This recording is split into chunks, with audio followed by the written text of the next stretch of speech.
Hey everybody, Michael Snyder, Pacific Northwest Weather Watch. Today is May 16th, and right now we are looking at the infrared satellite imagery. You can see British Columbia, Washington, Oregon. Here goes our system swinging across British Columbia right now. It's got a pretty good pressure gradient with it. There's the retreating ridge out over the Pacific Ocean here when you got this low pressure system here, this trough dropping down across the area. And it's going to create the strong gradient as we go through the day today. Some gusty winds possible out there, especially northwest portions, maybe the Central Sound also, and some of the Cascades, east slopes here in eastern Washington and Oregon, British Columbia, Idaho, Montana, higher terrain as well. It's a pretty notable system dropping down here as we go through mid-May. Taking a look at some of the wind advisories out there, you could get some gusts of 50 miles per hour in some of these areas here. You can see Ellensburg there, 45, probably some locally higher gusts than that also. You see Heppner, Pendleton, Hermiston, Walla Walla out there. Some gusty winds up and down the east slopes of the Cascades. Going to have these wind generation farms, or the wind farms out there. The power generation farms are going to be going crazy today as well, so probably some good power generation going on. You can see Ellensburg here, Spokane National Weather Service we're looking at here, and you can see 45 mile per hour gusts for Wilbur, Spokane, Ritzville, maybe 40, some blowing dust out there.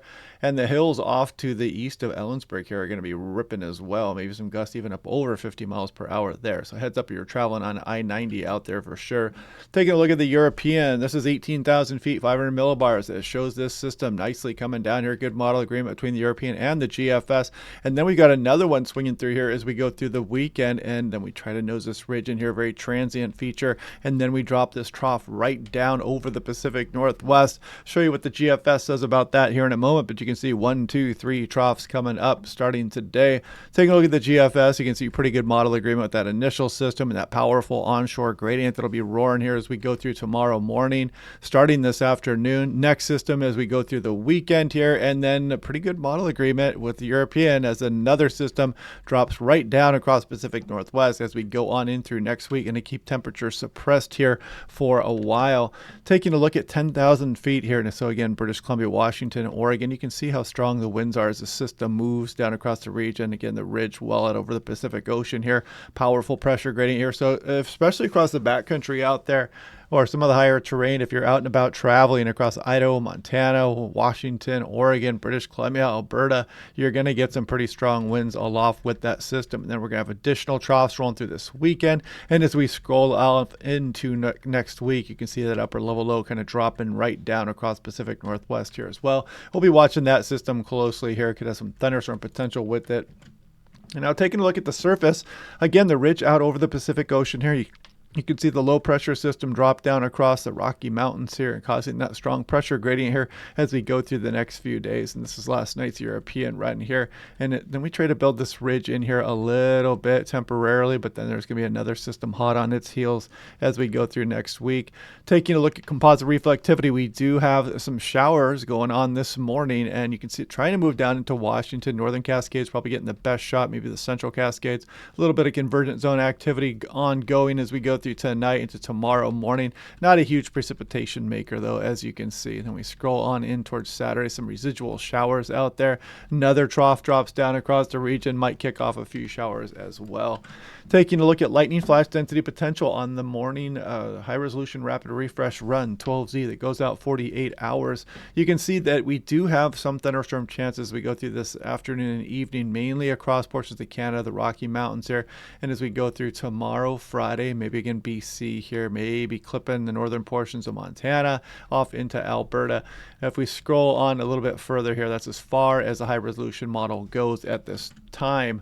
So now let's take a look at what we're looking as far as wind speeds are concerned. This is accumulated max 10 meter wind gust. So pretty much what you're going to get at the surface. As we go through the late morning hours, you can see the winds picking up a bit here across some of the northwest interior. But look at that. The European's been pretty steadfast, showing a gust for Seattle, maybe in the upper 30s towards 40 miles per hour. High resolution models are not showing that strong of a gust here rolling down across the region. But as we scroll off in here a little bit, more on that here in a moment, by the way, you'll see some of these stronger winds for eastern portions and maybe north Oregon, Blue Mountains. There are some gusty winds. It's straight at Georgia, straight at Juan de Fuca is going to be breezy here over the next day or two as well. Now, taking a look at the European ensemble members, so you can see that virtually all ensemble members are in strong agreement with some very powerful gusts for this time of year. This would cause some issues because, the trees are fully leaved at this time of year. Here we are in mid-May, and a 40-mile-per-hour gust could cause some power outages. It could easily down some big branches and some weakened trees and, fall on those power lines. So if we take a look at the high-resolution rapid refresh, let's see what it says. So as we scroll through this morning, that's about 1, there's 2 o'clock, and that's probably the peak for Seattle. Sometime in the early afternoon, some gusts into the lower 30s. That could even cause a nuisance power outage or two, but the strongest winds here look like they're going to be across some of the Strait of Juan de Fuca. As we go through this afternoon, you can see some gusts, approaching, almost towards 48 miles per hour, actually showing up a bit there as well, and some gusts over 50 for these slopes of the Washington Cascades, and that's going to be coming across some of the basin areas as well, British Columbia, Strait of Georgia. So yeah, it's going to be breezy here as we go through this afternoon. Looking at Portland last couple of days, 78, 83 yesterday. The 69 is the average high for this time of year, so we've been above average here for a stretch all the way back towards May 8th. So it's been about a week now. No precipitation during that time frame here, but we'll try to get a little bit in the bucket here, but no promises. We had a pretty wet start to the beginning of the month of May here, but not much since, and not too much showing up in the extended. However, there is a trough coming next week that may help out with that, but places like Oregon are getting a little bit less out of that.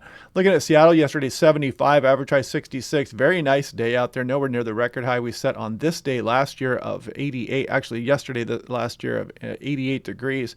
84 would be the record high today in 2008. We're not going to get anywhere near that, as you can just kind of look outside and tell. But a pretty dry start again to the month of May, and we'll see how that's going to wrap up here. More on that here in a moment. Looking at the GFS, you can see the troughs rolling through here and keeping us suppressed as we go through the May 23rd timeframe. And out here, you got to take that with a grain of salt. Looking at daily 2-meter max temperatures, and again, we're around 67 for Seattle and 68 for this time of year for Portland. And you can kind of see by Saturday, we're going to be a good 10 degrees below normal for some areas. Bounce back a little bit here as we go through the early portion of next week, but then we got another trough rolling down across the region, and you can see the suppressed temperatures as we go. And then we look out that far in the forecast, we're starting to look out 10, 11 days, and you got to take that with a grain of salt. Now, taking a look at these troughs and how much rain they may bring. So there goes the initial system as we go through the day today. Again, northern portions, better amounts, maybe a little bit for the northern Cascades of Oregon. As we go through this weekend, we got another trough trying to bring some precipitation. But again, not much for Seattle or Portland, basin areas, eastern Oregon, but better amounts across the Rockies. And that's beneficial there because there's already a dynamic fire season ongoing so far this year. And we need this precipitation out there. And hopefully some of it falls in the form of snow for the higher terrain as well. But then the next system here is a little bit more interesting looking. You can see it does bring some measurable precip to Seattle, Portland, again, Oregon, not as much as Washington, but you can see not bad rainfall amounts for some of the Cascades of Washington, and pretty good amounts for Alberta and the Rocky Mountains and a lot of British Columbia, which desperately needs it at this time of year. So that is a pretty good signal. Let's hope that doesn't change much over the next few days. We still got a ways to go before that trough's going to get here, though. Total snow in centimeters, just want to kind of point this out. We still have that potential as we go through this weekend and the next couple of days for some snowfall, maybe the central and northern Cascades of Washington, and you can see Alberta, Rocky Mountains, British Columbia, higher terrain. That would be very beneficial as well. And maybe that next trough will bring a little bit of snowfall down towards the Oregon Cascades. Also, maybe the Blue Mountains, Rocky Mountains of Idaho and Montana. Taking a look at the 15-day precipitation anomaly on the European ensemble members here, and you can see again the above average signal for places like British Columbia and the Rocky Mountains here, mixed bag for Washington and below normal for Oregon. So we've got a new drought update here. I want you to pay attention to Oregon mainly here. I'm going to scroll through here and you can see that we've erased a lot of that abnormally dry and the moderate drought conditions across the Cascades. So that is good news. Not many changes here across Washington. Looks like they extended that moderate drought a little bit west there across some of the southern Washington Cascades here, but not much change overall. And looking across Canada here, we are not doing well across Alberta and British Columbia. We need the precipitation, the snowfall quite badly. Taking a look at the 3-month drought outlook here, and if I scroll in a little bit, you can clearly see that is not good. That's drought development likely across a lot of Washington, Idaho, northwest Montana, and no doubt probably an upgrade across portions of British Columbia. So don't like seeing that. Hopefully these troughs can help out as we go through the next week or so. Here's the monthly precipitation outlook that came out today. So this is for the month of June. You can see below normal signal here across Pacific Northwest. We're already drying out this time of year, so don't like to see that too much. here we go for June 2024. This is for temperatures here, and kind of a signal there for above average here as we go on in through the month of June. This is for the summer months, June, July, August. Again, released today. Look at this signal here for a lot of the lower 48, and especially a lot of the west. And below average precipitation when we're already bone dry across much of the Pacific Northwest. That is not a good look right there, and that's probably not helping with the drought outlook and the drought monitor.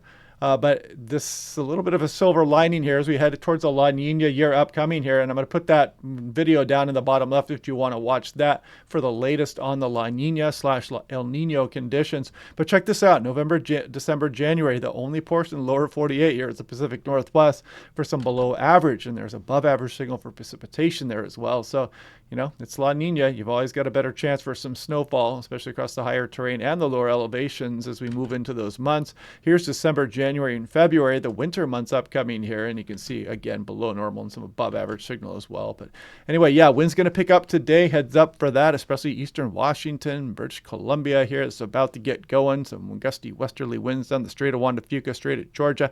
And it may get gusty across some of the Puget Sound here as well. It'll be interesting to see how the European does. It's calling for 40-mile-per-hour gusts versus the HRR, and some of the North American model runs have been showing gusts right around 30 miles per hour. That's a big difference between 30 and 40 miles per hour. I mean, you're almost doubling the wind force there when you go from 30, I believe it's from 30 to 43 miles per hour. You are doubling the wind force there. So interesting stuff.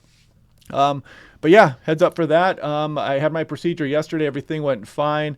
Everything on the up and up, no cancer or anything like that. And so I saw a lot of guys commenting on that. So I wanted to make sure to fill everybody in on that. I know a lot of people have procedures like that.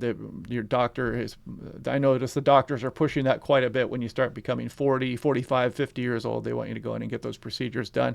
Kind of gives you peace of mind as well. And when you catch stuff like that, you can really easily beat that stuff when you catch it early versus just having it, manifest inside your body for the next 20 years. And then by that time, it's much more difficult to fight. So anyway, I hope you guys are liking these videos. Click like and subscribe. We'll do this again tomorrow, and I will talk to you guys then.